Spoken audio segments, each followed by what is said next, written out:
Okay, calling meeting to order. It is 6 o'clock by my time. Let's say the Pledge of Allegiance to start. I pledge Allegiance to the flag of the United States of America and to the republic for which it stands, one nation, under God, indivisible, with liberty and justice for all.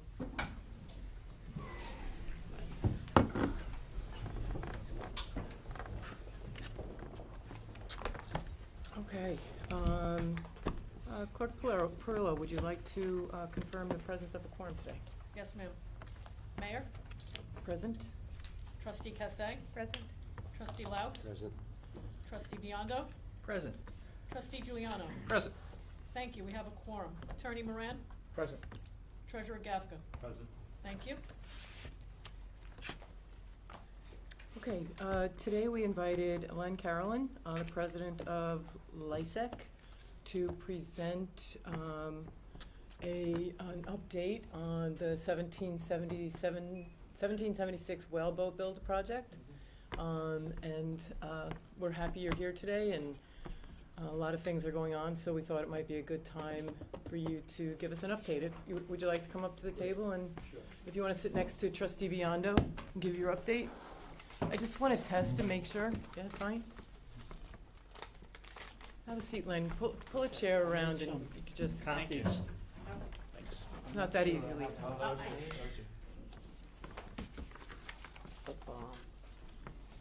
What are you handing us here? These are just some information on budget, on progress, et cetera. I'm Len, sorry, why I don't you have pull your enough. chair around I'll and, sit right here. yeah, so we can all see. So, first of all, I watched the video of your last meeting, Okay, and I thought maybe I would address first some of those concerns and questions you had that evening. great. First of all, that there was $10,000 initially given to us, but $5,000 of that came from the Conservancy. Kevin assures us the sound is fine, but, Perfect. okay, but You can hear me? Okay, good. it'll be double short. So of that $10,000, $5,000 came from the Conservancy. So the village has only really put in $5,000, Right. not 10, into this project thus far. So I just want to clarify that. Okay, There was another concern by one of the trustees that,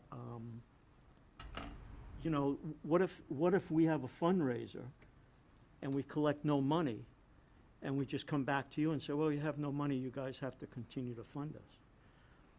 So of that initial $10,000 that we got, we've already collected another $14,000 from donations from members of LISEC, from people who have been visiting the shop, from the sales of T-shirts that we've sold to commemorate the event. We're in no way sitting on our laurels waiting for you guys to pay for this. When we first signed up for all of this, we knew from day one it was going to be a team effort, the team being the village, LISEC, and the Conservancy. We were actually disappointed that you guys up to that date, except for the initial $5,000 that came, didn't seem to be doing anything more in trying to collect more money for this fund, to be honest with you. Because we thought, okay, this is going to be a project that we're working on together. Our job is to build a boat and to do fundraising, but your job, we thought, was to also do some fundraising for it, which now we're working on with the committee, and it looks like we're going in that direction. So at any rate, those were the concerns. The treasurer, so if you're looking for that $10,000, you might only find $5,000 that actually came from the village. we figured that out, didn't we? Yes. Yeah, But you did figure. and just to clarify, the village cannot fundraise, per se, Mhm. but the arm of the fundraising arm of the village has typically been the Conservancy, and there may be events that we can host, the proceeds of which can be generated to a not-for-profit Right. organization. And that's where we're at now, and that's why I say Yes. that we're feeling better about how we are all coming together. We received another $5,000 check from the Conservancy just last Thursday. Congratulations. So that brings us up to almost $20,000 that we've now collected towards the project. Okay. Also, the committee, the steering committee, as you just mentioned, December 12th is the 60th anniversary of the village, and all those proceeds will be going to the LISIC build.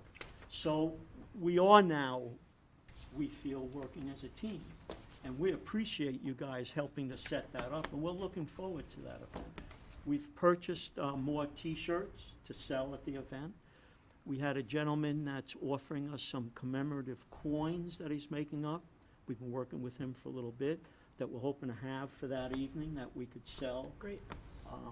So things are looking forward. We just recently picked up our white cedar for the planking, which we had a lot of trouble finding. Oh, We got some up in Cape Cod. So things are moving forward, and we're pretty excited about where we're at and how we are making progress. that's great. And now working with you on these events, things are looking good. Good. We're all talking and on the same page. Yes. And just to clarify, the village is celebrating the 60th anniversary of incorporation on December 12th Right. with an event at the Village Center that we're in the process of planning. And we're recruiting volunteers for a steering committee for that.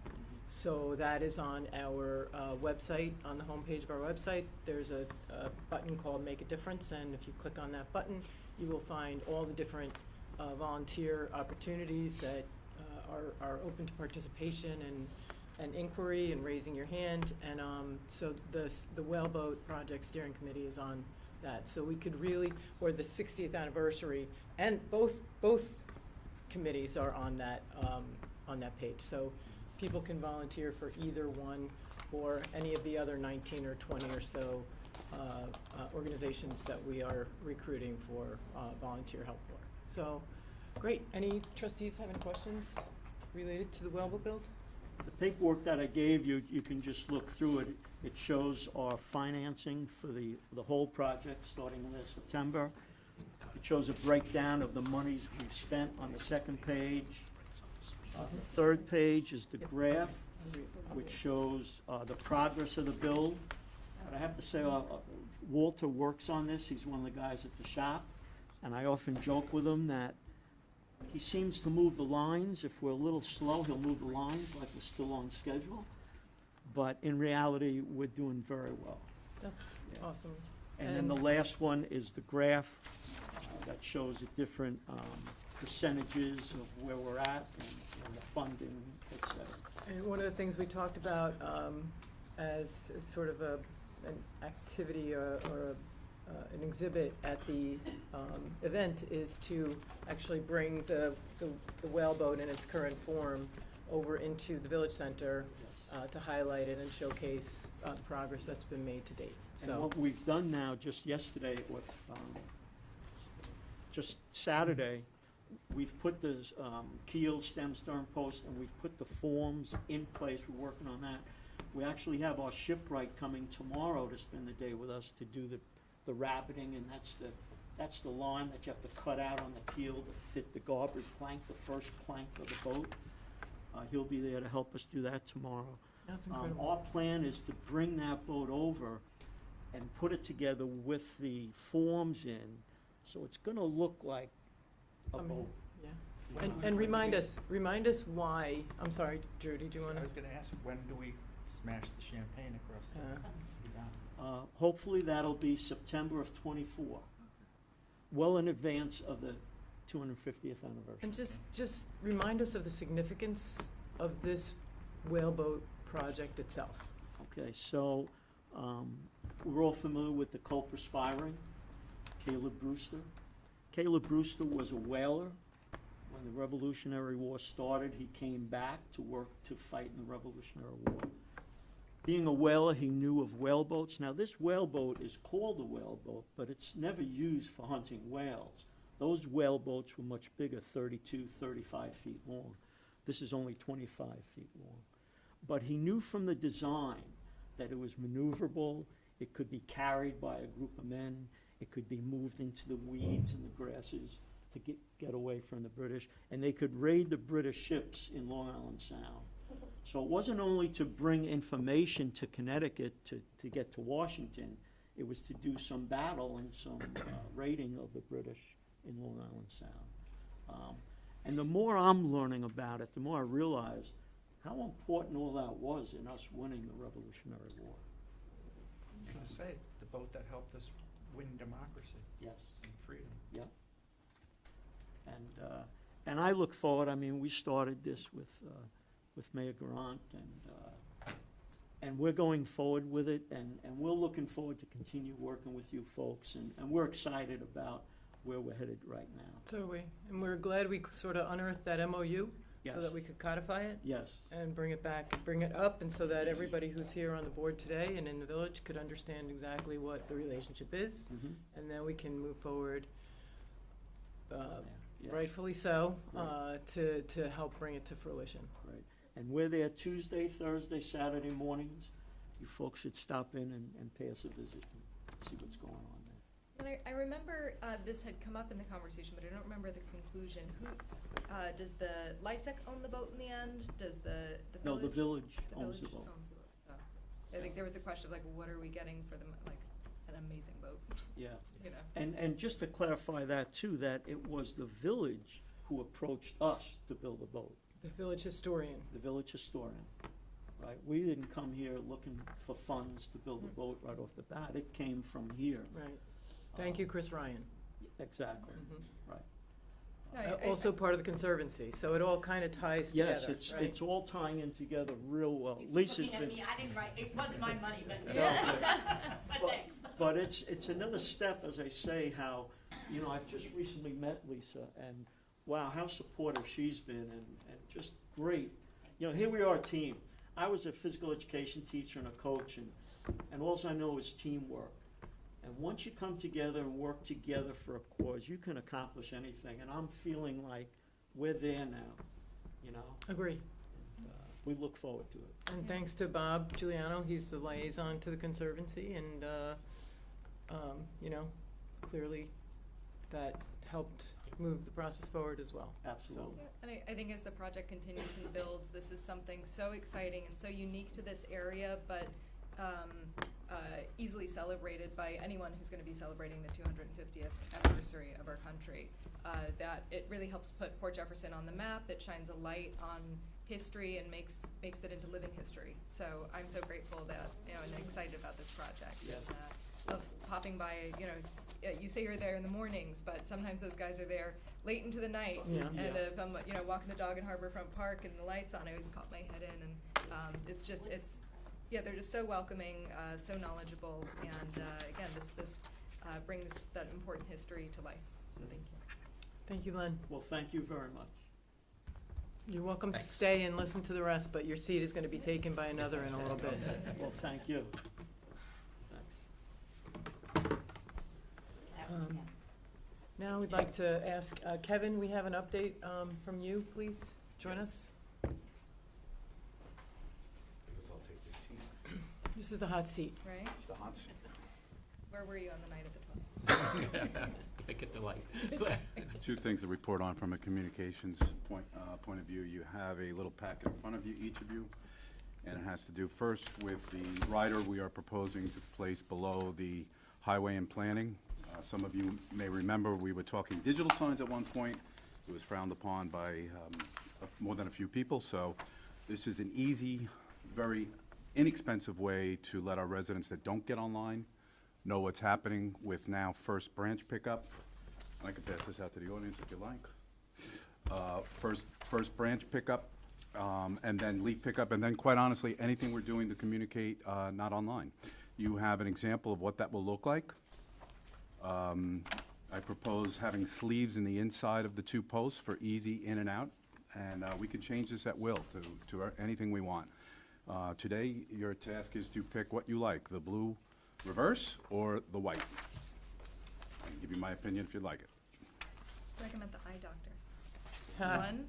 Great. Yeah, right. I think I like the white better. So I like the layout of the first where it says west side, you Yeah. know, in large type. I don't know why it doesn't say the reversed out west side, midtown and east side on the blue version with the blue Sure. backdrop. Yeah, But sure. I like that approach. But I think I like I think I prefer the white font over the blue backdrop. But as long as you put, you know, I think it's just missing west side. I think that was just a typo. West side, It is. midtown, and east side, right? Does anybody care if we make Midtown one word or two? I believe it is one word officially. Yeah. Okay. And this is 7 foot 3 inches by 2 feet high. And we can put these at Village Hall as well. What is the cost associated with each version? This is, I don't have the cost yet, but our sign makers, it's a couple $100. It's Our made in-house. digital sign was 30 grand. It's made in-house. It's It's not in-house, made right? in-house, it's created in-house, and we can't do signs this size in-house. No. It's a good coroplast, double-sided sign. Anybody feedback? Is there a cost difference between either one? No, No. it's just a matter of color. Mhm. I like the first one better. So think about that It's if you easier can, to see. well, email me. Well, don't forget, it's easy to see, but on this one, it's not really true to what we're gonna be Yeah, looking at. true. So it's hard to tell. Yeah. Maybe we Because could the sign is email so blue, I prefer the the white. final Yeah. version. Yeah.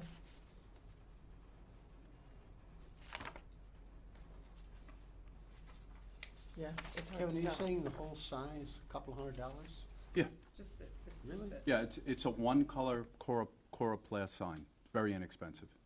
And it's made out of the same things like It- political signage The or, vinyl. It It's is, almost Thicker, like those, yard signs. It's Vinyl almost like fencing. yard signs, but a Mhm. little thicker. right. political Like yard signs are an signs. 1/8 inch, this will probably end up being a 1/2 inch, 3/8 to a 1/2 inch. Because it's 7 feet, we don't want it to bend. And how long will it take to get it once we say I yes? want to get this in tomorrow so that we get it in by the 23rd. Steve Gallagher will install this first one, and then we'll go with the sleeve approach. We should get it up, you know, what's today, the 16th? Yep. If we can get it up this week, that would be ideal. Because people have to prepare for the 23rd. We're trying. And maybe this could be a good pilot to see, you know, if we could reach out to residents and say, you know, who's seen the signage, was it helpful? Just, you know, to see if moving forward, we wanna, Via email? yeah, no, just have somebody in a sandwich board standing out there. Yeah, yeah. Did you see me? Yeah. Well, we could, you know, we could Did you ask see at, this? at meetings. So, any other feedback? Drew? No preference. What if we put one on one and the other on the other? Or is it just, no? From a design standpoint, I think because the sign is so blue on top, I think the white pops That's what better. I think, yeah. Yeah. Otherwise, it just sort of fades in. Okay, Well, Let's go with it. Yeah, let's block White. here, the White. blue background. White. I'll vote for white. what did Steve say? We asked him, what was his? He said, deflect to this board. That's what he said. But he had an opinion. He didn't. He really didn't. I believe that. My text to Steve said he really No didn't. way. He Steve, I'm sure he had an opinion. he did. He did. He totally did. You can get that from him fine, but Go with the white. Go with the white. You go the with white pops. Go with the Yeah. white. Yeah. That's official? I like the blue with white lettering. Well, if this is a vote, maybe we should take a vote. No, that's what Steve, I told you Steve Oh, Gallagher weighed Steve said he in. liked the blue? Yeah. I'm sorry that Give me an official causes email on it. confusion, but No problem. I agreed with him, but, so, Steve likes this one? yes, he did. But it had the location on the one that he I was looking refer at. to the professionals. That's you. I thought it was The funny when he professional's said gonna be Steve the didn't have design an person, opinion. so we don't wanna go there. It's not like Steve. You have till midnight tonight, it's fine. Just somebody give me an email on that. Right. All right. My second communication is about an initiative that we'd like to rebrand Port Jeff Alert instead of Code Red. You have that in front of you too. Here's one for the audience. Code Red the communications department felt was a little strong sometimes. Yes, certainly in an emergency, it makes sense, but we want to start using this system because it is pretty robust. And we wanted to look at rebranding it to Port Jeff Alert, still using the Code Red technology. So you see an example of that as it would appear underneath the website as it is now, and you'd see the example of a rectangular and a square Port Jeff Alert. And I would be very remiss if I didn't first apologize to the community at large for, you might have gotten a text today, that was an accident, and that was all on me. We were testing this service, and we quickly recalled it. So I did want to mention that because I'm sure some of you got a text. About 500 of you should have gotten a I text. got an email. Yeah, email or text. So we were kind of testing this, and there are scenarios I won't go into, you know, it's pretty complicated, but we sent one out by accident and recalled it immediately. So I'm up for questions on this.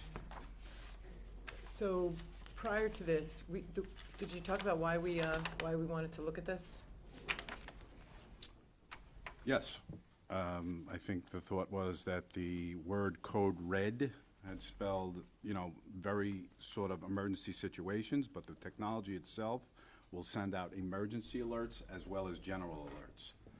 You don't get the idea you're getting a general alert when you see the brand name Code Red. That's what this came about as.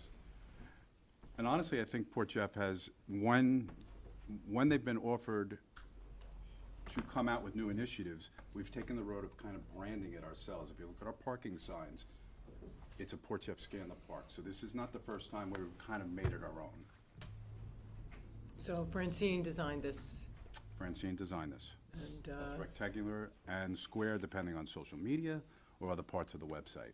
it's a lot more pliable. It doesn't just indicate one issue, which Right. is an emergency emergency. issue. Like last night was the water main break.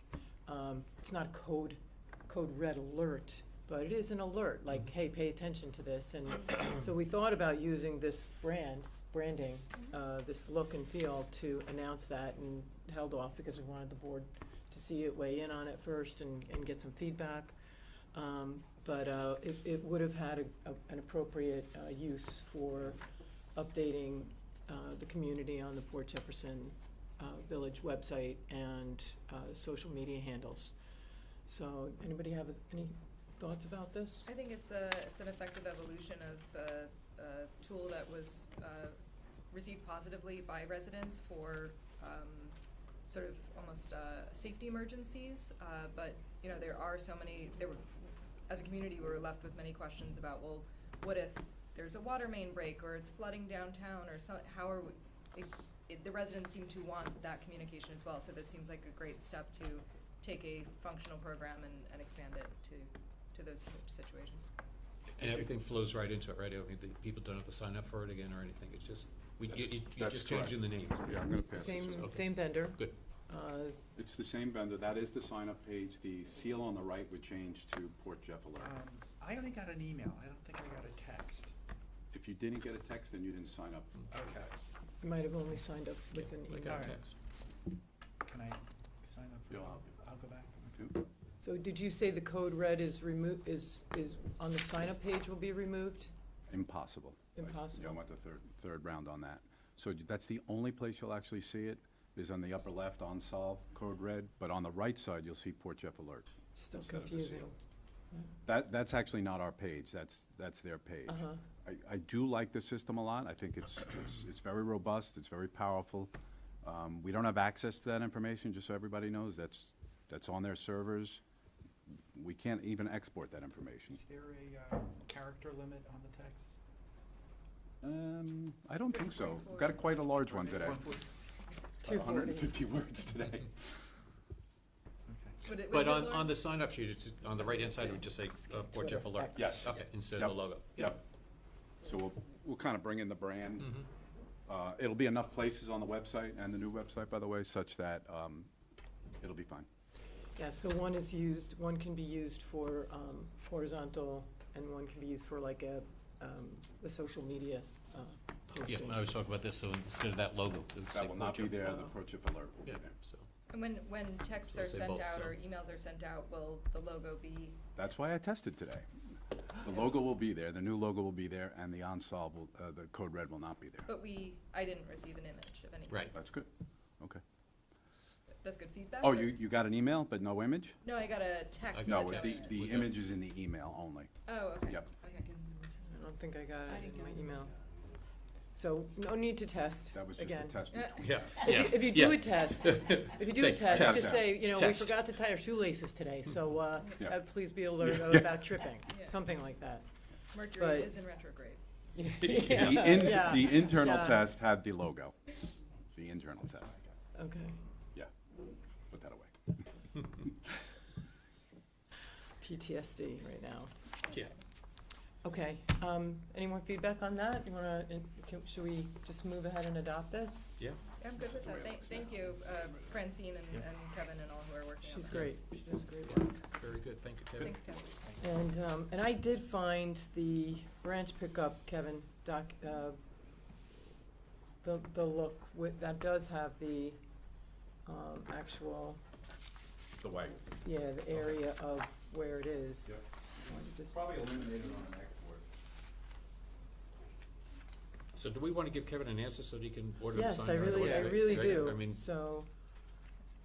I like the white better, but So the that's what blue it'll, would be fine, as long as we get the information out there. so it'll be white here, just like this. Mhm.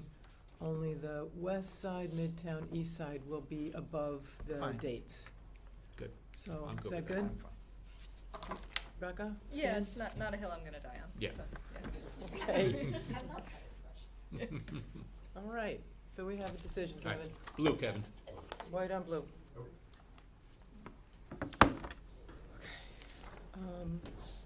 Okay, let's move to board reports, and we'll start with trustee Biondo. A couple of things before I get into, that weren't listed. There was a planning board meeting last Thursday night, and the two big things to come out of that the public are going to be interested in is that the conifer is coming up for a hearing again, to be scheduled. We're not sure just yet because the board does not meet in December, I don't think. But it's up to them at their next meeting whether they want to schedule a special meeting. But that's coming up. There'll be 53 units coming in, if all goes well for them. And the only other thing that was really big that people might want to pay attention to is the old tax building. If you recall, I remember this from 2015, there was a proposal to put a second floor on it with 3 apartments. That's back in the mix, and they'll Which probably, tax building? the old tax building The old, no, where, between the Mean, turreted, mean. turreted building and, what is it, Pasta?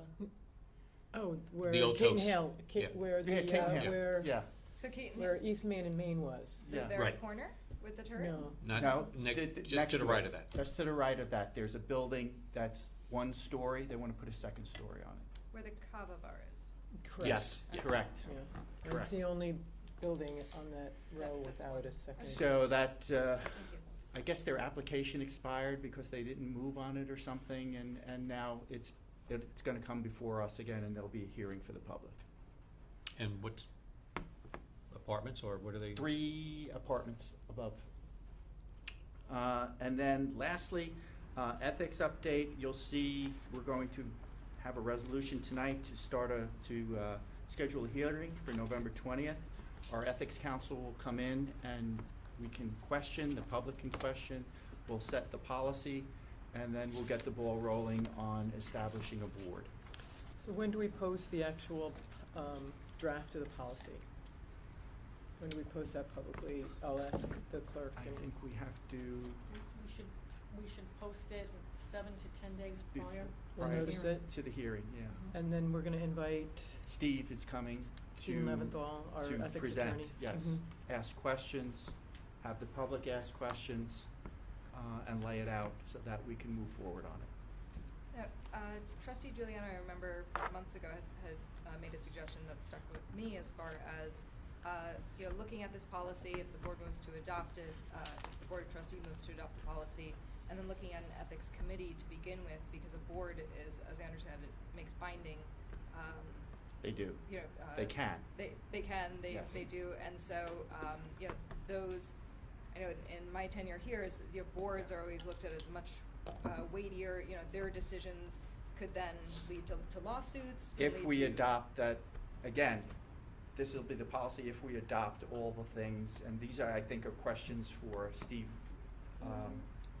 Leventhal. Sure. I think he has a better understanding of practices in other villages also. Sure, And- I'm just yes. saying, you know, that stuck with me as far as having a committee that starts to, you know, go through the motions and then can be, you know, if things are smooth and, you know, everyone feels confident, sort of upgrading it to a board, so that, you know, while you're working the kinks out, it's not such a, you know, the stakes are a little bit lower as far as the decisions coming out of that body. I think the whole purpose of this is to form the body so that you have a board in place that could hear complaints, concerns, and then issue an opinion, founded, unfounded. If they're founded, they can then decide, okay, what do we do? Do we refer it to a higher authority, a DA, a state attorney general, depending on what it is? But again, that's the purpose of all of this. Sure, we have, I'm very grateful that we have an ethics attorney, you know, so that we can point questions to. I guess, you know, I don't think I'm alone in concerns that, you know, in a small village, having residents making these kinds of decisions, there's, you know, reading through the ethics code, it's a lot of, you know, if this, then that, and so there's, People are gonna have to, people who are appointed to this board are going to have to be people who want to judge others, which a lot That's of my people have to do. concern. Well, they have to be people, I would hope that we might get a lawyer or two from the village. And we do. I mean, we have people who have already volunteered on the volunteer board, people who have been at the university and served on ethics review panels for the university, people who have been, and are practicing attorneys, clerks in the Suffolk County court system. And the biggest part of this is really what they legal do is. minds, I think, is really what we're not looking, you know, I mean, it's a qualification type of assessment. And what they do pretty much is secret, and if they breach that, then I think there's a penalty for that. So if a complaint is brought to them, it's not publicized until there's a finding.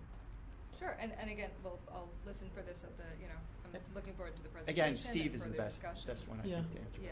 I mean, yeah. maybe we can ask them for some hypotheticals. Yep. and- I mean, we did that in our workshop. Right, yeah. But it never hurts to just continue to, just Absolutely. probe and see what situations might create. And it's not all about, you know, bringing the DA in No. necessarily, but Right, it's right. about, you know, hey, I was thinking about hiring this person, and what do you know, I don't wanna call my attorney every time I want a decision on something, but I wanna hire somebody who is related to my sister-in-law's brother-in-law, so is that a conflict of interest, and is that considered nepotism? And the answer would come from, and the board would consider the law, case law, ethics law, and make a decision. And is that, I guess I'm looking at, you know, Very hypothetical. how does the board then relate to NICOM, who I know we could always call with questions, you know, regarding, you know, ethical or sort of legal? And so it's who starts that process? You know? In practice, Mayor, if you may, what should happen is the ethics board, one, you form an ethics board to handle ethical issues, period. That ethics board should be advisory to this board when the questions of ethics come up. The mayor's office receives a complaint. I know that this person's brother is related to that one, he's getting special treatment. Or Bob Giuliani owns this restaurant and he's getting special treatment because he's a trustee. Those types of issues, they make a confidential recommendation to this board for action. And more importantly, when issues come up with, hey, I own this business, I'm a silent partner, but they do business in the village. Can I get an opinion from the ethics board, make sure I'm on good ground, or do I have to recuse myself on certain issues involving this company? and again, advisory, I haven't seen what Stephen wrote, that's why I'm kind of reserving judgment on all of it. It's all hypothetical till we see what's drafted. But at the end of the day, it should be, they shouldn't have the authority to send anything out to another agency absent the approval of this board. That's how I would recommend it as the village attorney. Because that's way too much power to put in private citizens. Right. Okay, good. I will just. Like the Aaron- planning The Aaron, board. important thoughts? part of it is, and I've been through But their this decisions before, are final. is these, Sorry, Drew, just. The mayor said, like the planning board, but the planning board decisions are final, and there's their own appellate process to challenge those determinations. Really, what they're doing is making a recommendation or a finding of ethics, or, it's okay or it's not, to this board or to the village clerk for whatever action comes next. So that, and that's, I think, a big distinction, because Right. again, in our village boards, the elevation to a board, it's the Architectural Review Committee, the Conservation Advisory Council, they can make recommendations all day long, and this board decides what to do with those. The boards in our village, zoning board, planning board, have this appellate process, are making legal, binding public decisions, and so that's one of my questions, it's. I gotta wait and see what Steve drafted. yeah, and the other thing is, the important part of this is it's confidential, and it should not, nothing should be public unless there is a public finding of something that needs correction. Am I correct? Yes, I mean, obviously, the recommendations are confidential in nature. The investigations are confidential in Yes. nature. The findings themselves are not necessarily. Right. So at the end of the day, if the question posed was this, we find no ethical Right. considerations violated, that's an answer. If the ethics posed was this, we feel at a conflict that, you shouldn't sit on any application involving the Mhm. business that you're involved in, even as a silent partner. Mhm. So those would be public, that would be public information, but to jump to the extreme example where you jumped right into was, if they find something, they're gonna send it to the No. DA. I mean, No, that I'm raised saying some if- hairs at everyone if at the they- table, yeah. but that's not the way that should go A at all. referral, there's the potential for them to take an action if they deem it. Again, I haven't seen what Steve has, Mr. Leventhal has written yet, but I would think that anything the ethics quote-unquote board does comes to this board for further action or no further action. That I don't makes think, much more I don't sense think to the jump-off should be, well, because the ethics board said it needs to go to another agency, it just gets to go. I don't think they have that final authority. Or that the ethics board is confidential, and then unless they, feel that they found something, and then now it's in the newspaper, and now it's all this, and it's, can just be this tool of, No, that's not how it works at all. okay, no, That's how it should work. well, Let's, But again, we gotta see what he drafted and see how how the plan is. He's the expert. Let's bring him in here when the time comes and, see how it's gonna be implemented in Yeah. practice. and we still you still have time to put questions in writing to Steve, like, we've had this for a couple weeks now, maybe 3 or 4. yeah, sure, And- Right. and we've, but it's always been saying, well, we're gonna keep discussing this, so Well, here we're we discussing are. in a public hearing, because it's gonna be, Yeah. it's gonna be a code eventually. So, we wanted to discuss it before we decided to bring it to public hearing, but if you still have questions and you are looking for feedback from him, you're certainly welcome to share that Email with Steve. Drew, and he'll, Yeah. yeah, that's kind of what he was asking Absolutely. for. Oh, okay, so we're not gonna discuss it now, because I got a couple of notes. You want me to You- send it to you? I thought we were going to discuss it here. So I can get those to you, but We were gonna send it all to Steve so that he could present. Yeah, if you want At to the talk about it hearing. here, it's, That's fine. fine. I mean, want to go through page by page, or, No. okay, yeah, I didn't know what you, I mean, sure, if you want to, but I thought that Drew was asking for feedback He from was. everybody. Yeah, Yeah. yeah, So go ahead and send it to him in writing, and Okay. we'll, yeah. we have time, again, we can review it to get, it's independently of one another. And then have that for the public hearing. There's plenty of time between now and everyone's a over a public hearing? month. No, November We're gonna 20th, set that, yes. Drew, can you send it to me? Sure. all right, I'll send you my comments and questions. And I'll CC everyone. Like I said, I thought we were gonna have an open discussion on that, so I will CC everyone, and then we can see what we want to add into it.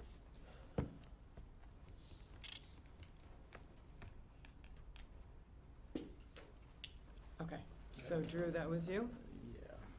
Oh, last thing, and this stand, crossing guards. I might have got another text today. I might have a name. I'm getting a person for the school district to contact to hopefully cut through the bureau. My instruction was, I'm not looking for special favors. I'm looking for someone for the school district to speak to who could perhaps cut through the bureaucracy because we have a safety problem. Terrific. So, That's for Scraggy Hill. Take it off my report. there we go. Okay. Rebecca? Sure. So I was very glad to attend the, they call it SCOVA, but it's not pronounced that way. Anyway, a municipal training last week sometime. Last Tuesday. Last Tuesday. Very informative, joined by other members of the staff. My top takeaway there, I sat at a presentation by LIPA. I'm sure Drew's all aware of this. But looks like in 2025 they're going to be shifting towards time of day rates. So there's different. So from right now they're projecting from 3 to 7 p.m. The rate will be twice what it is for the rest of the day.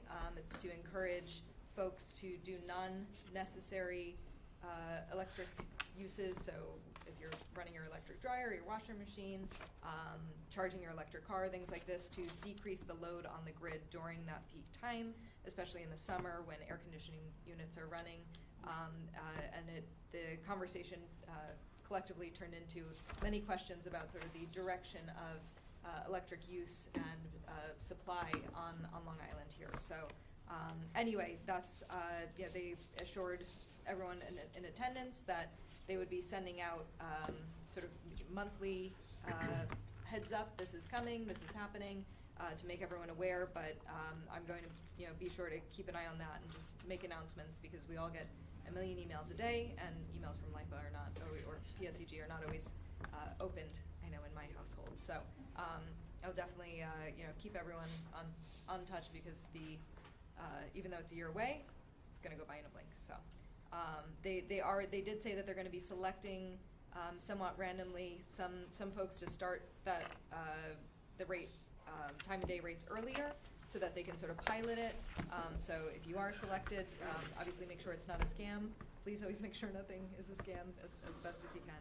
And anyway, so that was the big takeaway from that training, and it was great to also meet and chat a bit with trustees from Poquat and Belterre and our neighbors around.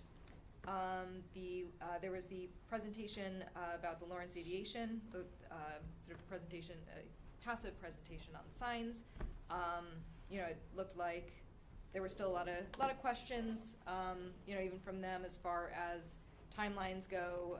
They have put out the solar array project to bid, and so they have everything lined up for that project in a sense, but still they're looking at demolition on somewhat of a timeline. There's funding questions, so I think it was a positive effort by the DEC to have people come and ask questions, and my hope would be that they sort of follow up with more answers, because I went and heard a lot of people asking some very, very good questions that did need follow-up. So that was at the Village Center last week or the week before.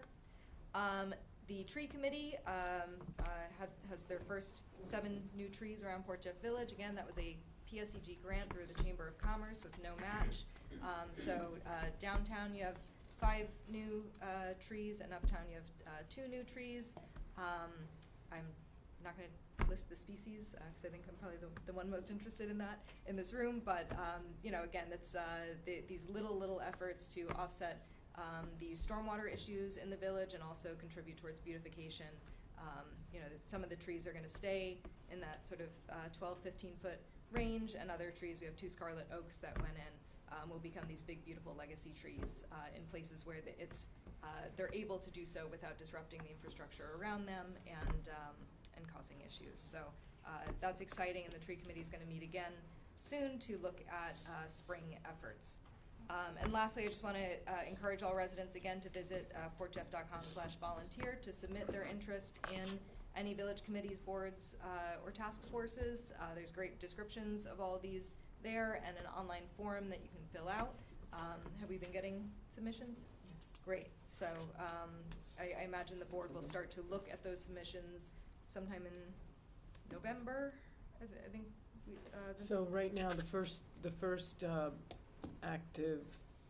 point of action is to respond, secure resumes if they didn't already send them in, and sort of work through those. And the other thing we'd like to do, and starting with Treasurer Gafka, is to sort of appoint a delegate to lead up each one of the categories who makes most sense. So Treasurer Gafka would lead up the Finance and Audit Committee, and so on and so forth. So we already have people who are, either trustee liaisons or staff liaisons to certain committees, but we need to take a look at that and see who makes sense to be assigned to each area. Sure. So anyway, it's a great way to get involved. It's a great way to become more knowledgeable about the village, to contribute, your time and expertise and passion. I started on the Conservation Advisory Council, and here we are. So Look where you are. look, you too could spend your Monday nights. But no, it truly is. It's a great way to be, whether you're a brand new resident to the community here, or one of these decades-long residents, and just suddenly have more time on your hands. Come join. So that's my report. Thank you. Okay, Bob Giuliano. All right, updating on DPW. They're gearing up for a brush program, as we talked about. We know when the dates are for the brush program. It begins on the 23rd, and then once the brush program is done, they'll start with the leaf pickup program. Steve has a meeting with Matha Hospital on the 17th tomorrow regarding crosswalk and pedestrian signals, no left-hand turn, with the concern of the new light, issues related with the new traffic light that they put in. So. Is the timing, is he talking about timing on that as well? He did not mention about timing, of but the intersection at Beltair Road and I can ask him about Country that. Road? He didn't mention that, so I'll check about timing. Again, the traffic light is, as we know, is operational now. So if you're going down that way, be mindful of that. Sidewalk repair. Give yourself 5 extra minutes, basically. Yeah. Depending on the time of day. It does, Mhm. yeah. I'm just kidding, really. This is very sarcastic. I apologize. Sidewalk repair Arden Place at Port Bistro and West Broadway. He's removing dead and dangerous trees east side of Beltair Road on St. Charles property by St. Charles Hospital. And he's still awaiting the speed bumps for Scraggy Hill Road. The distributor had some manufacturer delays, so as soon as those come in, then he'll put them in over Any by sense Scraggy of Hill. that, or? He did not say. He just said that the manufacturer has a delay. So, Yeah. Parks Department is assessing the lights and the lanterns for placement for Christmas decorations. It's getting into, unbelievable, but it's getting into Christmas season now. So they're looking to make sure that all the lights and all the all the poles and the lanterns have the proper electric that they need. The beach bathrooms will be closed by the end of the month. They removed the hanging baskets and removed the plants from the planters in the village. They planted 40 mums. As Trustee Casay said, they planted 7 new trees in various locations. I was remiss to not point out that it was our Parks Department who did the physical planting, so many thanks to them too. They're still maintaining the softball field because softball is going on through mid-November, so the winter season is not completed yet, so they'll be working on the softball field through November. As far as the Conservancy goes, the Conservancy approved the donation of $5,000 to LISIC for the 1776 Whaleboat project. Working on membership package to entice new members to join the Conservancy to help raise funds for the proposed roof over the Jill Niece Russell stage at Harborfront Park. And the Parks and Rec Committee, and I know I'll report a little, and then I think Stan will pick up some of the things. They're researching the possibility of having storage lockers or bins at the beach for resident uses. It's preliminary right now, but they're looking at, maybe there's something that we can do instead of people logging their chairs and blankets and everything, out of the car, just leave it there for the season. So they're looking at some, and they're going to make recommendations based on that. I had one of my sit-down meetings on Saturday, and a couple of things that came up at that. I got a request to replace the traffic bumps at the country club with traffic islands. They said that the bumps are too steep and the cars bottom out on that, so I don't know if we want to. Maybe that makes them pursue slow something like down a that. little. Yeah. That's the intent I of was that, gonna right? say, how fast are you going? Big time. Questions came up about the parking for the Belterre resident stickers or the Belterre resident passes for parking. Somebody else wanted to talk about or mention the proliferation. He was concerned with the proliferation of apartments as opposed to condos in the village, and I told him that's up to the developer. We don't have any, village doesn't have any say as far as, you know, what the developer wants to build in different locations. And then somebody questioned the order of the reports at the public forum, and they had suggested that maybe we can move the trustee reports sooner and then have the public speak after the trustee reports. So if they have any questions about the trustee reports, they can address that to the board when we have our public meetings. And that's my report. So, a couple things to think about. We're still trying to figure out the right mix, right? Yeah. It's a work in Because progress. We move it up I know. because they said, please move it up. Mm-hmm. They move it back. Yeah. Move it up, They say, move it please back. move it back, and we're like trying to make. Yeah, I mean, to me, it is logical to have the trustee reports, because also you might have people asking questions that were going to be I addressed thought so, yeah. in the trustee reports, Uh-huh. and then there's, so it's order, and then there's also the issue of time. I think there's no perfect solution, because there's always gonna be somebody who, I mean, Works. remember the first meeting where we had the public comment first? And they were like, thank you. Yeah. Remember? Mm-hmm. And then all of a sudden, it's like. Yeah. So, you know, You're not gonna make everyone So happy. damned if you Right. do, you know, damned if you don't. and we sit through the whole thing anyway, so. Mhm. yeah. That's good. Especially with board Thank you. reports. Bless you. I got one. Let's go. Okay. Let's hear it. The bumps up at the country club, we don't have to worry about. They plow them out every winter. Oh.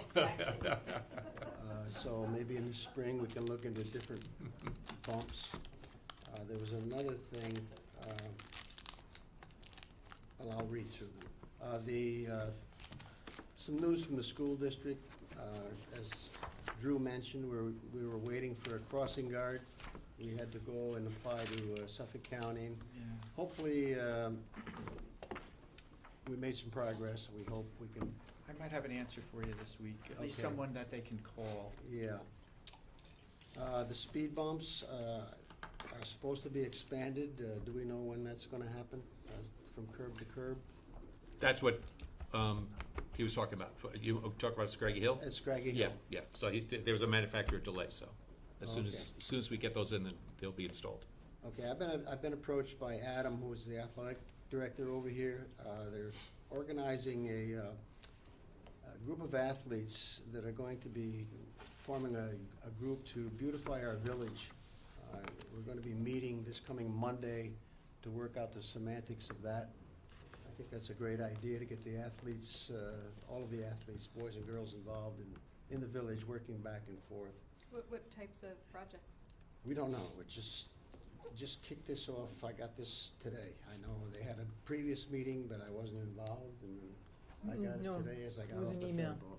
It was an Yeah. email that I forwarded on to Right. you and asked you to be involved. So, That it's, they're doing it, the student athletes are doing it, they're doing beautification around the district, Mhm. like on district properties. And then they wanted to expand it to village as well, once they kind of finished up with the district, so So the athletic director. They're getting community service hours or It something. sounds like it, yeah, yep, and so Stan seemed like the logical person to, work with. They're athletes, so they pick put things up some and put them flowers down. in front of you. Yeah. Please, well, I actually have Move the I'll rock be over here. Some announcements some from the ideas. recreation department, some dates and events that might be of interest to everyone. Our annual Halloween party is gonna be held on Tuesday, October 31st, up at the Country Club. Why'd they From- pick that day? From, I don't know, from, I wonder why. Stop it. From, this will run from 5 to 7 o'clock. The food and hay rides are gonna be available. Here's where Tom comes in. on the hay rides, pay attention, Tom. The hay rides now, We got it covered. if the course is wet, map out a good route for the hay rides to be taken on. The Adult Snowflake League, according to Renee, is ending on Friday, November 3rd, Oh, okay. but I believe there are other leagues that are using that field over there. The indoor pickleball program starts this coming Thursday, that's this week, the 19th. Indoor basketball program starts on Thursday, November 2nd.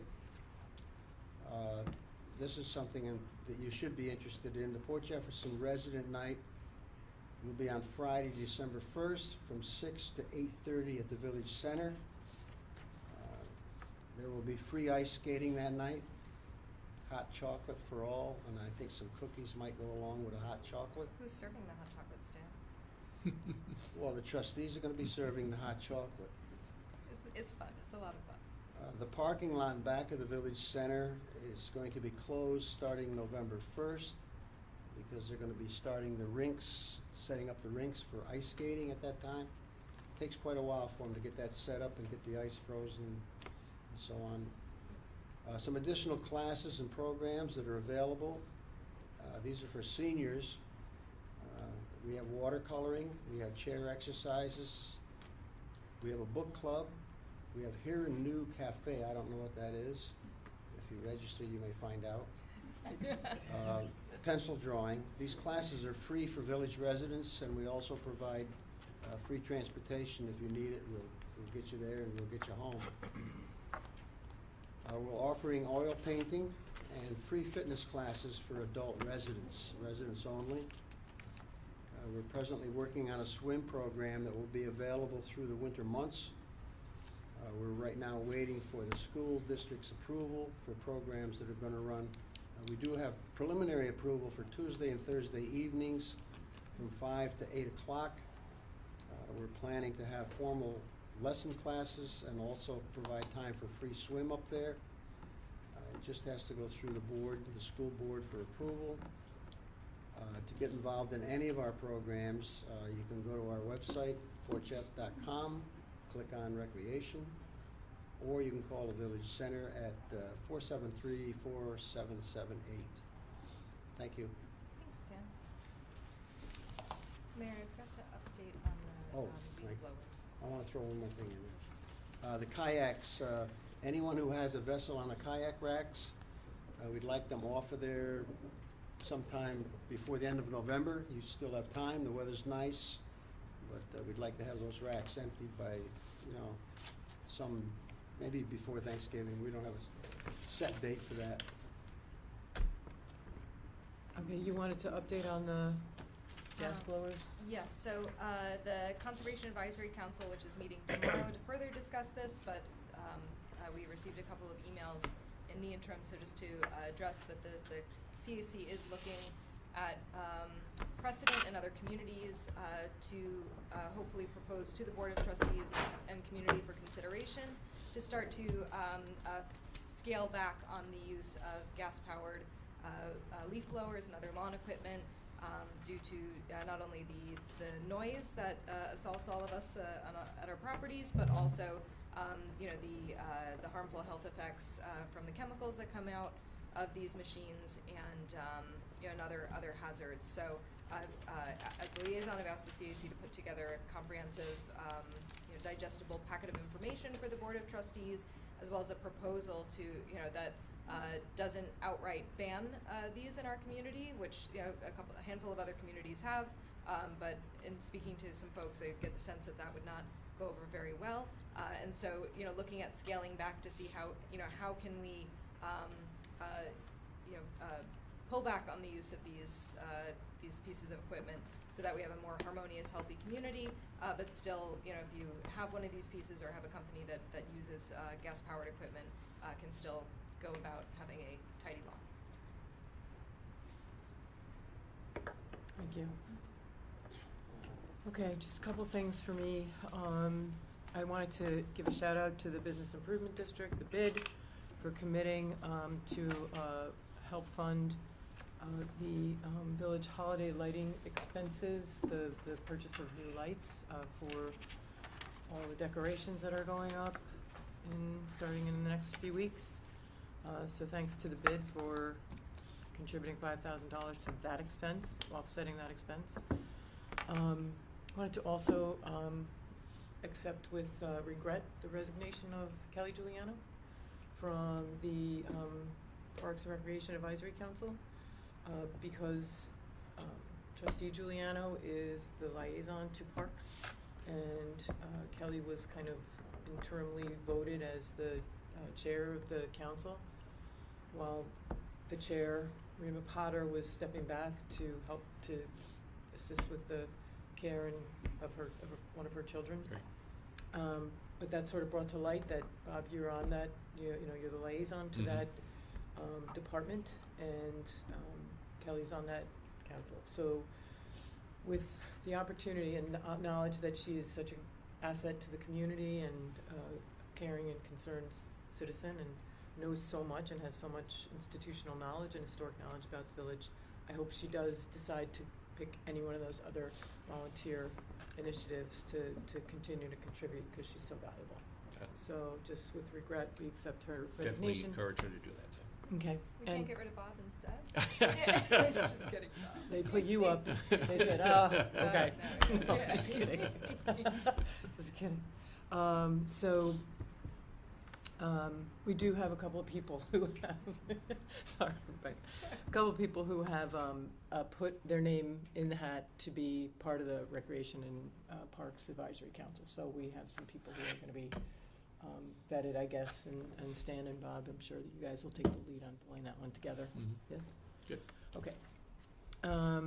So I also wanted to ask about, we got an email from a resident this week about the garbage collection in Port Jeff Village. And so it came to all the trustees, and I just shot out a response saying, hey, let's talk about this at our next business meeting. So, and I asked Bob to kind of brief us on it, note with his experience and knowledge in village operations and how that kind of works. So would you mind So, talking to I us mean, about historically, Maggio has always picked up the garbage through a private contract that each homeowner has. At one point, there was another Carter, and I don't know if they were ever successful. They were looking to do some, and Colucci Brothers. yeah, but I don't. They were looking to see if it made sense for them, if enough residents signed up for it. I don't know if that ever. If they ever started. I was relating to the Yeah. story, I think my neighbor had them for a little while, and then they bailed because there just wasn't enough people. There wasn't enough and- people, so Yeah. they wanted to pull back, so. Yeah, I think it's because I think in all of our both personal as residents, potential frustrations, and then just curiosity as a village official. Colucci had said if you sort of have enough people commit, then they will consider coming back. But of course, if you have 3 clients in Port Jefferson Village, they're And not 3 planning- clients in different Yes. sections of the Right. village, it wouldn't pay Right. for them to do it, so. But I think one of the other questions too that came to mind before a big organization of residents and petitions and this, and not petitions, but commitments would happen is what would Colucci's pricing be, or any other company that wanted to come in and be licensed be? Because if you go through all that and then it turns out, well, the trash issue is just becoming more and more expensive because we have to ship our trash to Ohio or Pennsylvania or elsewhere. It's a maybe making all that effort doesn't pay off in the end, or maybe it does. So I think following up on that question, whether it's a resident or one of the trustees, but traditionally Village has not been. Now, as far as their rates, before they can raise the rates, they have to come to the village and ask for permission. And I Which don't. I remember happening. Okay, So that happened when we were, last year, the 3 of us were trustees, and we got the inquiry from the clerk, what do you think about this option or this option? And the options were what we're currently seeing, which is, I think it's twice a week pickup for garbage, once a week For recycle, and once a week bulk, right? right. Once a week bulk. But the Mhm. other option, so that was at an increased rate.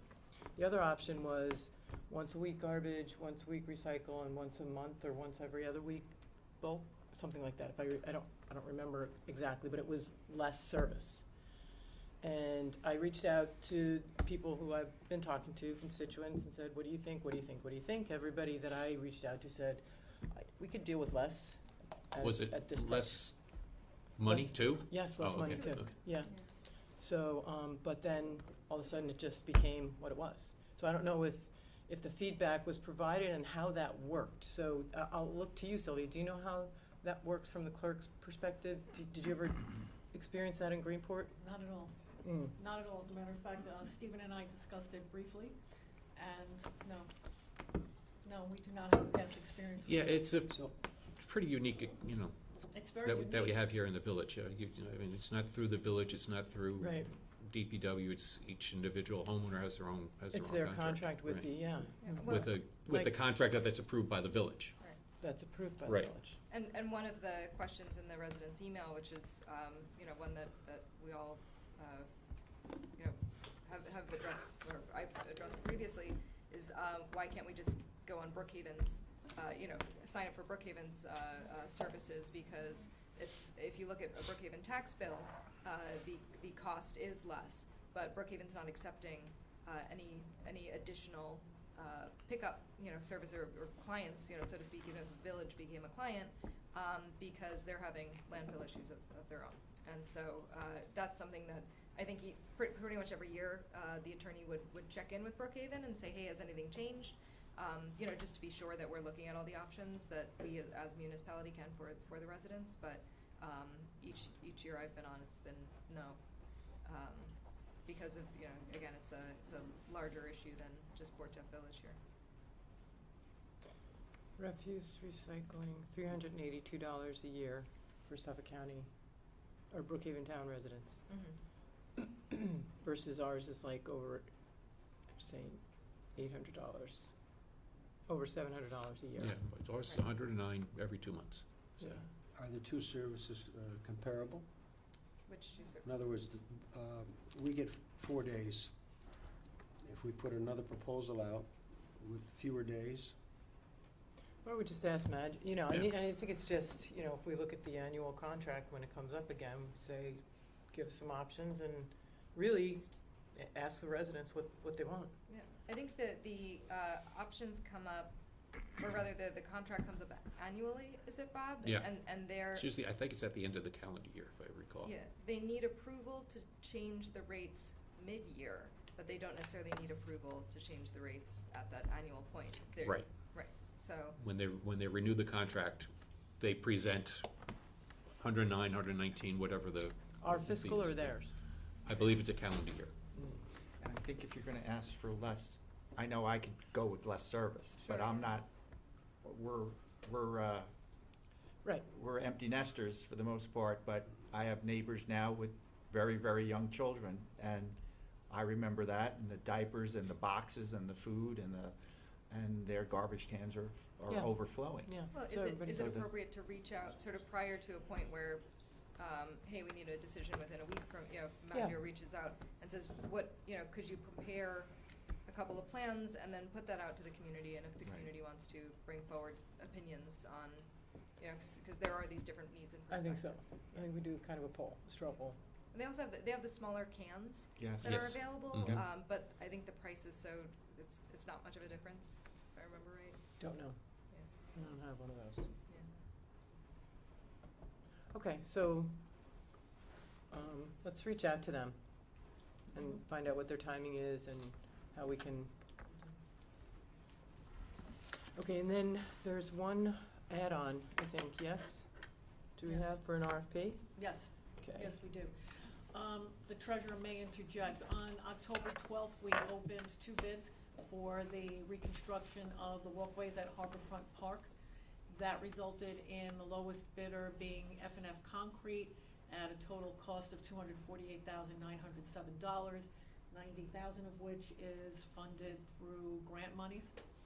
And at this time, we would like to have an add-on resolution so that we could approve that proposal, the submission of it and the acceptance of it. This is critical time-wise, and that's why we're asking for an add-on.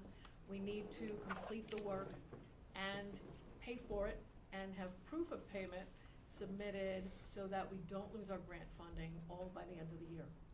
So if we were to approve the use of F&F Concrete, again, the lowest and most responsible bidder by quite a bit, if we were to approve that this evening, we would then have an opportunity to complete the work that's required. Is this the crushed stone again, that stuff that's there now? No, No. it will be asphalt. It will will be be asphalt. asphalt. It has to be ADA compliant. And is this, how does this differ from the price that was previously quoted? Is it lower, higher? The previous Different product.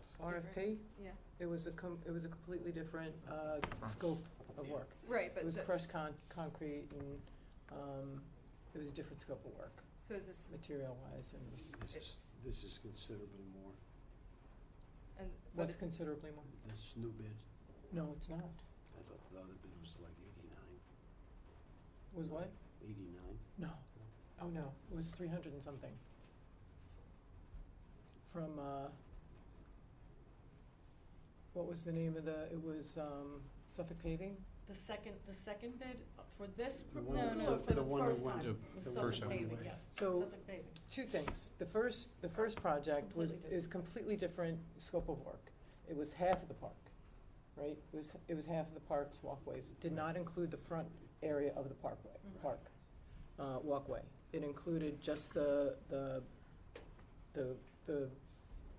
walkways, not the whole front where the crushed stone, the blue crushed stone is, and it didn't even include the walkway that went from Danford's parking lot up through to the village center, that cut through behind the Chandlery building. So that was not included in that bid. This And- one has that one in it? And this one does, That's- yes. It's that's completely, Yes, this is a much more expansive bid. Yeah. and it's asphalt instead of concrete. instead of Crushed concrete. yeah. Yeah, crushed stone, It's kind like of, loose Crushed little stone. stones Crushed like powder. Oh, in yeah. our It was. CA. yeah. It's stamped concrete. Stamped concrete. And you have to do that for RDA, or, right, for ADA. ADA, I'm ADA. sorry. Yeah, so ADA, the yeah. purpose of doing, the stamped concrete was considerably more expensive than asphalt, and the asphalt was actually approved by the town, and as ADA compliant, made sense because it was gonna be less money. And is asphalt something that we can repair in-house as needs be? If, yes, we can Just repair, we do Yeah. repair Yeah, yeah. asphalt, yeah. So that's, Yeah, DPW can, yeah, So, okay. and then $90,000 grant, that's, I guess, a reimbursement, right? So we have to spend the money first? and That's then correct. That's correct. Apply for it to, That's why we have to prove the outlay. mhm. What was the other bid that came in, just out of curiosity? The amount of the other bid was $393,000. Mhm. All right, I'm happy to move forward with that. Thank you, we'll add it on. and the goal is to have it all complete before, so if all things considered, it should be complete by the first week of December. That would be the hope, yeah. It's a 5 to 6 week project that we hope, if approved, that we can get started right away after the Fall Festival, so that we can get the project paid for, have all the documentation, the canceled check, everything go straight to the powers that need it, so Mhm. that we can receive the grant reimbursement. So there will be a lot of communication needs for, what we're doing with the farmer's market and the closing off of the Sure. walkways of Harborfront Park. So essentially, the whole park more or less will be closed, or? Well, we have to Yeah. They might do it determine in that. sections. so, They might, Yeah, so that we'll makes figure that out as we go. But I think on top of that, for the Contract. reimbursement, the asphalt plants are gonna close soon, so Yeah. they, Yeah. Have to if get not do it now, Temperature problem. we're Mhm. Yeah. stuck We'll lose until, it, we'll yeah. lose the funding Right. again, Yeah, and temperature, right. Trustee Kissé was able to keep that funding going with the towns. Yeah, Actually, Councilmember they had Cornwright to- worked with us. They had to codify that in a resolution to reinstate the grant so that it was extended, but it does expire the end of Yeah. December. Yeah. So, Also owing to the very tight timing, part of the second part of the resolution will read to please authorize the mayor to sign a manual check request for the treasurer if required. It will be in a very large amount, which is why we'll be asking for pre-authorization from the board. Specifically for this. Yes. Yes. Yeah, specifically and only for this, yes. All right, so Good. do you want to read, we'll read that resolution as we come along to it? Yes. Okay, so that was, and,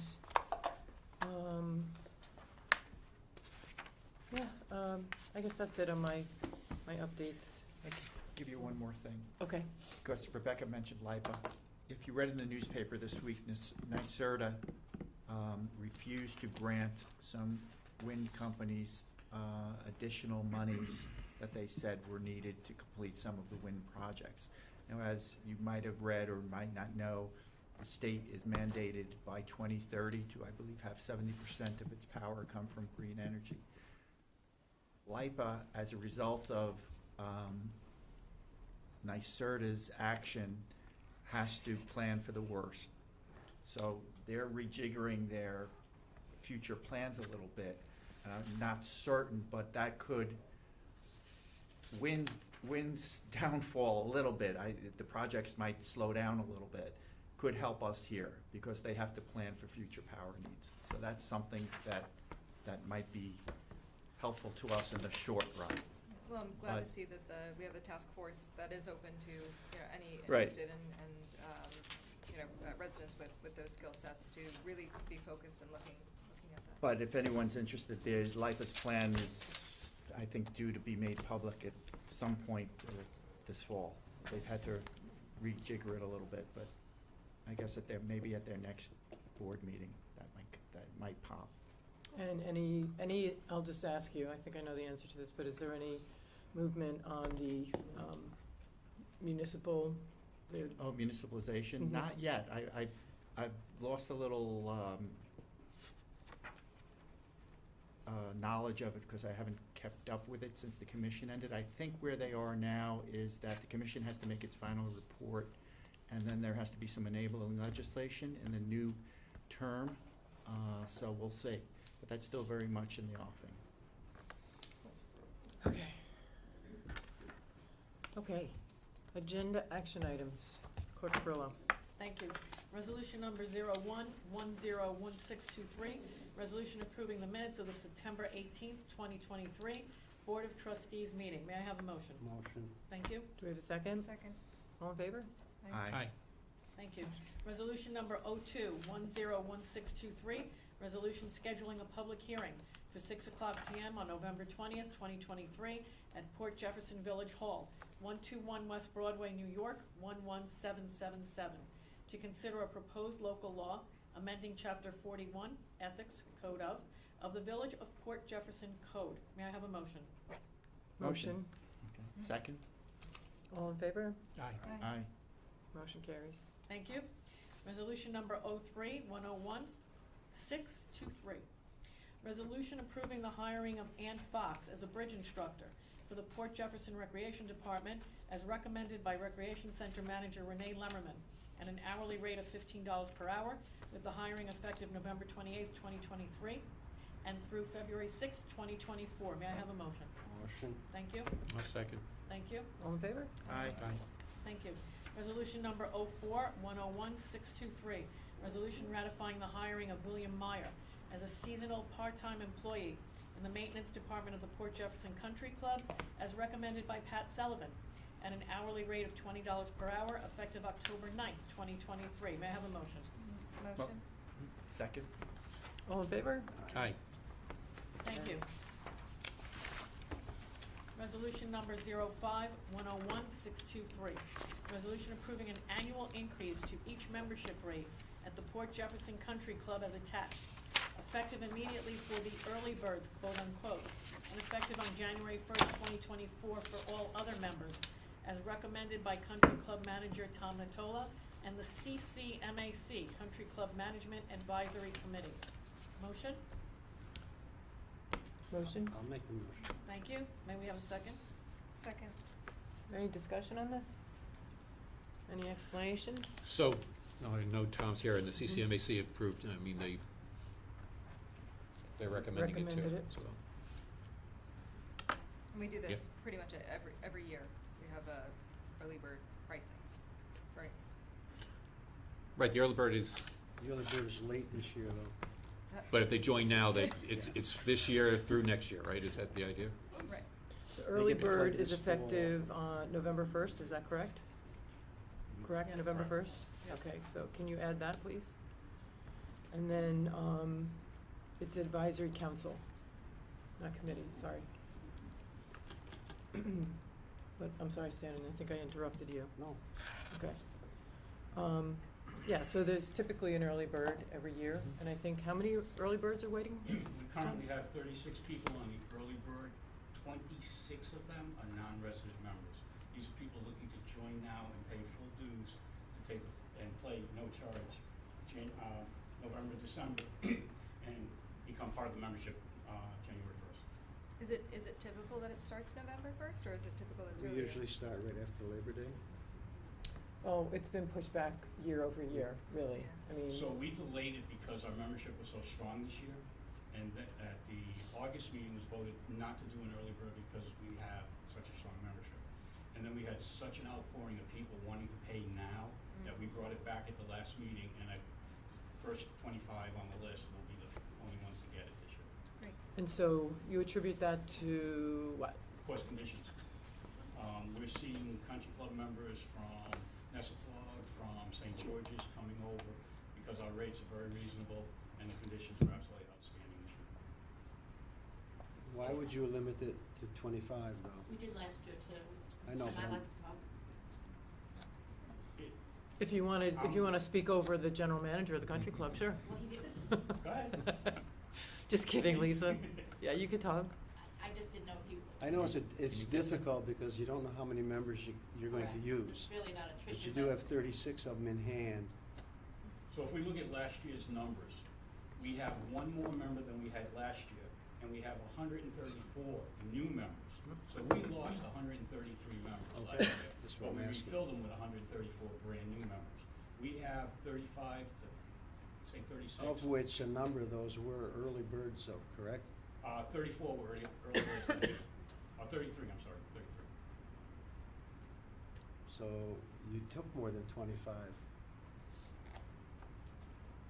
Are you Not early proposing birds. not to take more than 25 this year? I'm open right now. I mean, I'm looking at probably 150,000 plus in dues just sitting there waiting to prepay now for usage next year. What, come on up here and sit at the, So is there a reason not to take more than 25? Just compaction issues on the golf course. As of today, we've reached 27,238 rounds on the golf course that should only be seeing about 21,000 for the year, 21 to 23 maximum. We still have a month and a half to 2 months to go. Do you see usership decrease with the cooler weather, or is everybody really hardcore? We've gone from 180 rounds average a day to about 155 rounds average a day. So, not really. Much. But the 25, we're just talking about early birds, right? Right. You're not talking about limiting the membership in No, total. just early birds. Just early birds. Because we don't want to overcrowd, because Right. if we have all 591 people rejoin, Mhm. now we're over 630, 640, that's a little bit too much. so are you making a determination to let resident early birds come in before non-resident early birds? You're going to limit to 25. Yeah. We did it according to first call. We have it separated, so we can go resident first. It's up to you. It's up, I think, I don't know if this, is the CCMAC and the general manager, are you all recommending that we only allow 25 early bird memberships in? To be honest with you, we're going to lose a few members. And every year, the average rate is 5 to 7% of your membership leaves every year, according to the Club Managers Association. So I wouldn't have a problem bringing in all that's on the list right now, but call the list as of tonight. Anybody else is January 1st. Whatever's on that list today is final, So you have 36 on there now. And pretty much. you lost last Oh, I see. year Mm-hmm. 130 members. Correct. Picked up 130 members. Correct. Kind of a wash, so it really, Yeah. Right. I say take the money up I'd front go now. with- And I would think you always have recommend- to go with residents over non-residents. I would say we take all 36. But don't add on to That's that it, list. It right. just ends today, and then everything else starts January 1st again. Somebody below the list because they are residents, or somebody who's on the list before. That's something that That's what Bellport does. we hear about. Yeah, well, Wanna so, share that? uh, What I was suggesting was if we go to resident only and you take someone from a resident only that's lower on the list, and it turns out that more people come back than anticipated, then you skip someone higher on the list, even just based on residency status. Just wanted to make sure that was clear. Yeah, I'm comfortable with the idea, as long as the manager of the golf course believes that you can take 36 early bird members and not stress the members, the golf course, whatever it is, I then think we'll be fine. yeah, I'm comfortable with that, and then closing the list. And it's early money in, and we get something to start the new season with off the bat. We're changing the membership, though, a little bit, only because previous years you had to fill out a whole new application and all. We're automatically renewing everybody of January 1st, and they have a timeline to let us know if they're not coming back. So they'll automatically be pre-billed, so we'll have an idea by January 31st, exactly what our membership will be for next year. So with that, so if there's a difference, is there still a difference between paying by credit or by check? Everything stays the same, just the amount will change. It'll be approximately $300 per membership. And the other thing we did is, when we started this in June, I looked at all the different resident and non-resident rates. We had 26 classifications of membership. We're taking that back to 14 classes of membership. We're eliminating resident and non-resident classifications, so we'll be posting non-resident dues. But in bold byline under the dues is all residents, no matter what class, will receive a 40% discount off of published rates. This year, it ranged anywhere from 44% for a married couple down to 15% depending on the category. It was all over the board, so we're taking it and putting it fact, one number, easy to understand, one rate sheet, 14 choices for membership depending on your age. That's smart. Yeah. Related but not, to the question, is there a charge for using a credit card, or is that? There is. Yeah, that was Okay, mine. great. There is. Yeah, because I know you could lose 3 to 4%. So you're automatically renewing, Right. but are you automatically charging the No. cards that are on file? Not until January 31st. We're posting it, it'll go out with their January bill, and we're giving a grace because it's the first time. So a letter will be going out to the membership, hopefully this week, stating that they have until December 31st to let us know if they're not going to rejoin. But we're not telling them, we will extend that till January 31st, because a lot of people don't read the stuff. And we'll have it posted all over the club and all. So we're gonna give them that extra 30 days, even though we're not telling them up front. Sure. You might have just told them to. Right. So. It's okay, it's good to have awareness, but. And then not on this are the minimums. The country club minimum, we're not changing those rates either. We're leaving the assessment and rates, all other rates except for the ancillary rates, like cart fees going up $1 per 9 holes. Guest fee, we're actually gonna do what all the other clubs do, is charge a weekday guest fee, and it's $10 more for weekend guest fee. The other stipulation that I made this year was, at no time will a non-member be able to come on the golf course and play it cheaper than our members. So outing fees last year was $70. It costs a member to bring a guest, for a guest and cart, $94. So why should someone who has no ownership to Port Jefferson Country Club get it cheaper than what our people can get it for? So we're not gonna be doing that going forward. And we realize the fire departments, things like that, we're gonna obviously discount, because they're part of us. Yeah, Legacies. Tom, I don't see the assessment on here. Assessment stays the same, no change. Okay. No change. On the dues rate sheet, the only change is the dues. That's it. And the junior rate is going down? Is that- It am I depends on reading the that right? classification. We're combining all the juniors together, so there's one junior category instead of 4. And again, there's a junior rate of $110 for non-residents, 40% discount for residents. What is the junior ages? 12 to 18. Anyone under 12 has to pass a playing test with the pro to be accepted. And there's no sort of young adult rate? Young adults still there. Hang on 1 second. The Young yellow- adult rate will be $3,000. It'll be $1,800 for residents. Great. Thank you. 18, it says, young adult, it says 1,200. 1,200 discount. Oh, that's the Park Home discount. I discount. keep doing that. Yep. Yep. Okay.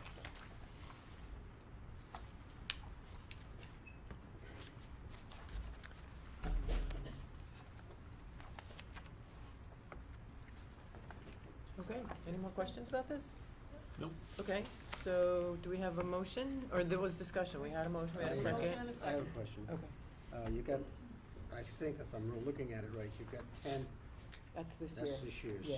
All right, Yep, stand corrected. he stands. Stand Stand, corrected. stand. Stands corrected. Gotcha. Okay, so, all in favor of resolution number 5? Aye. Aye. Opposed? Okay, motion carries. Thank you. Thank you. Thank you. Resolution number 6, 101623.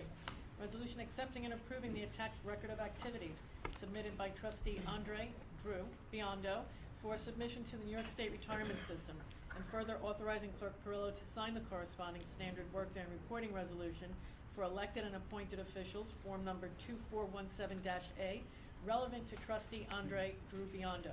May I have a motion? I'll make the motion. Thank you. Second. Thank you. I just, the only discussion is, can we start calling you Andre? I was gonna say the same thing, I'm gonna call him Andre from now on. Dre. Dr. J? Right, not yet, got your PhD. Okay, any other discussion? No, I guess for the public, this was one of my least favorite things I ever had to do as trustee. You have to itemize sort of every, quarter hour phone call you had and this and that to exercise, how, the average amount of time that you're Right. putting towards this. So kudos for you for surviving Right. that. For the state retirement, right? Yeah. This is a question, Dave. This is ministerial, so I don't know if I should recuse or not. Yeah, it's you. Yeah, There's okay. no harm in you. Yeah. Fine. And All- Bob, do you have to? I'm retired, so, Oh, that's right. Yeah. There you go. so I'm not Congrats. putting into it anymore. Need to check that though. I don't think that, I think if you, we can talk after, Okay, all right. All in favor? Aye. aye.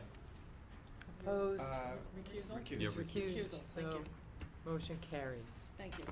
Resolution number 7, 101623, resolution approving the attached quotation from Port Jefferson EMS for the provision of a monthly inspection of all village AEDs, the replacement of expired or faulty pads and/or batteries, troubleshooting of hardware issues, and the updating of corresponding software as required at a cost of $50 per hour at approximately 4 hours per month to be expensed from the corresponding line item numbers. Prior to asking for a motion and a second, I would respectfully ask the board if we could please table this resolution until the return of Andy Owen. I would like to speak with him regarding availability of staff in his department to perform the same duties as comprehensively as possible. So I'd like to give them the opportunity, being that it was done prior by that department, to accomplish this if possible. Or accomplish part of it, or whatever it might be. I support that. Thank Do you need you. a motion to table? Yes, please. Was there a Motion? deadline on this though, that we needed to have it done by? Okay, No, there is not. okay. Motion to table? Second. All in favor? Aye. Okay, tabled. Thank you. Resolution number 08-101623, resolution approving the attached proposal submitted by PW Grosser Consulting, Inc. for the provision of pipe inspection services via camera to the Village of Port Jefferson for the pipe that runs underneath Old Homestead Road, to locate any deficiencies in that pipe at a cost of $6,000 to be expensed from line item number A 8090.400, environmental expenses, and authorizing Mayor Shepro to sign the proposal submitted by PW Grosser Consulting, Inc. May I have a motion? Is that a typo? Because it says 5,000. 6,000. Oh, the PW Grosser On says the- on the- 5,000? On their bid. Oh. It says 6 on That's, okay, that, I might be looking at, Page because 1 mine's, says 6,000, mine's dated September 20th, is that the, September 22nd.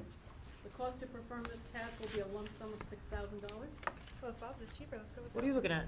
I'm looking at a proposal dated September 28th.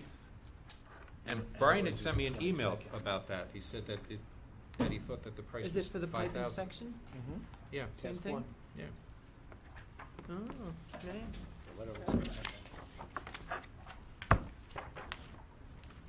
It's just a different date. It's September 20, it's dated September 28th. like I said, Brian from PW Grosso Yeah. emailed me. Save $1,000. Huh, interesting. Why don't we amend the resolution to up to 6? So this way, if it's 5, you still have the authority. Not to exceed? Not to exceed. Okay. Thank you, Bob. Just saved us Sure. $1,000. Nice. Just gonna say up to 6? Can you forward that on to? Yeah, I don't, This is- we I don't don't have remember that. getting them. yeah, I don't know them. Thank you. Yeah, I'll forward that to both.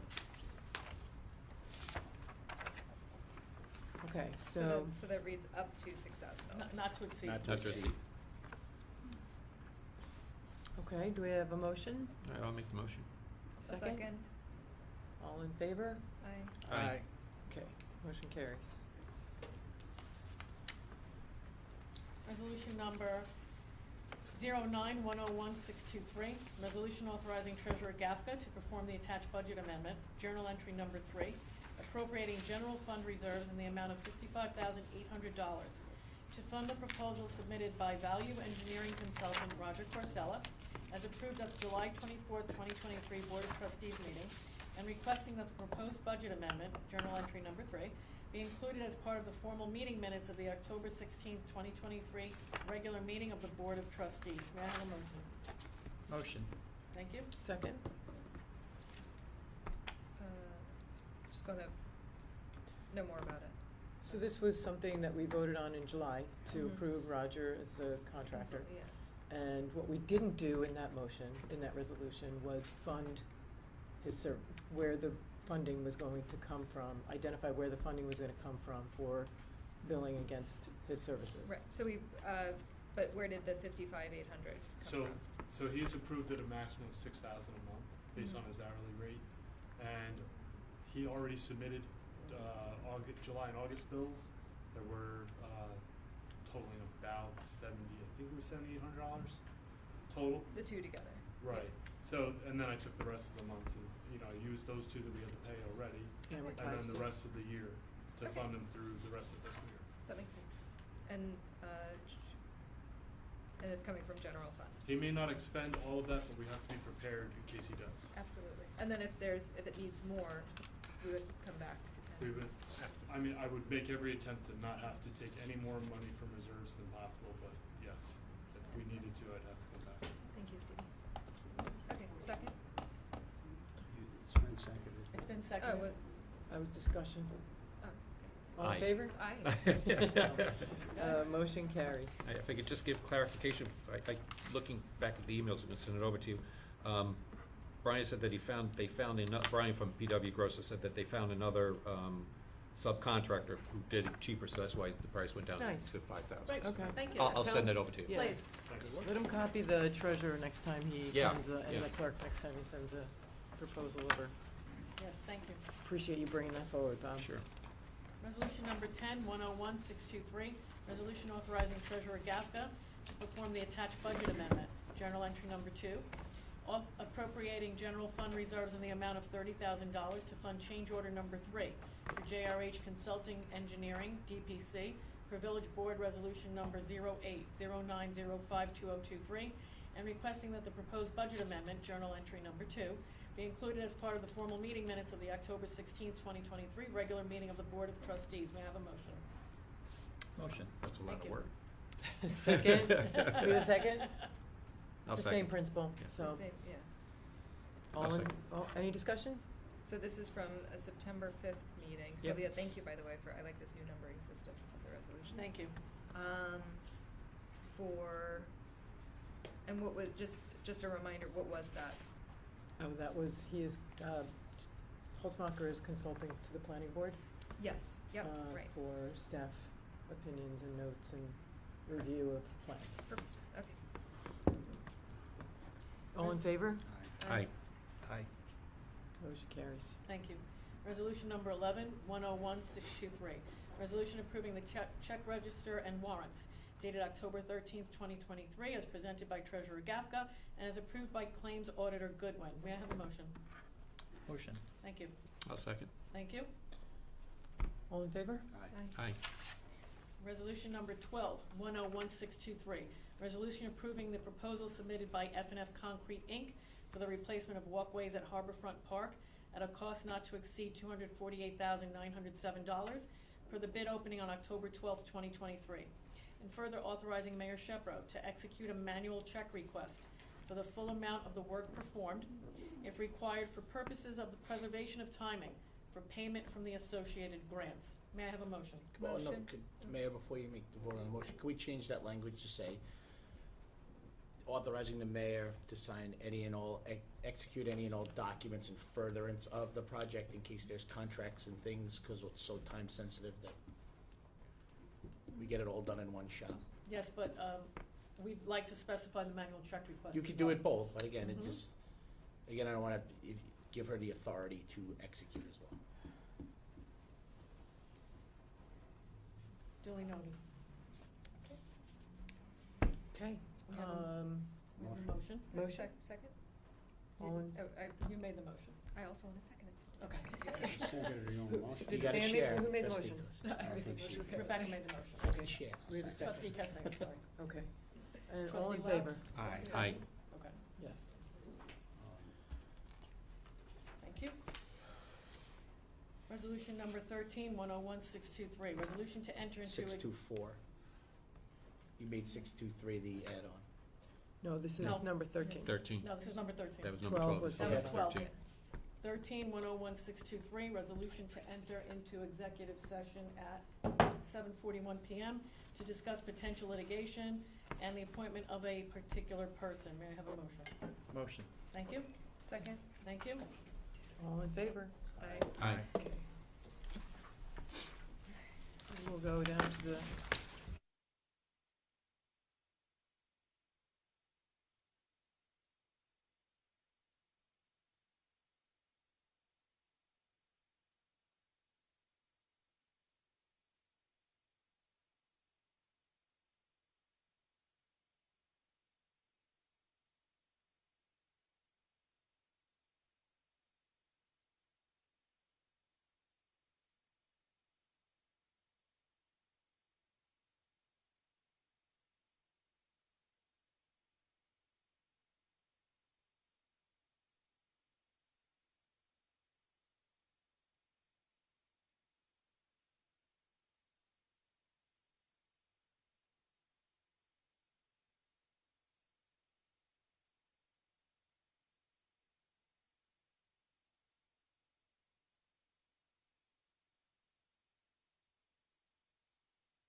Just wanna make you all feel better.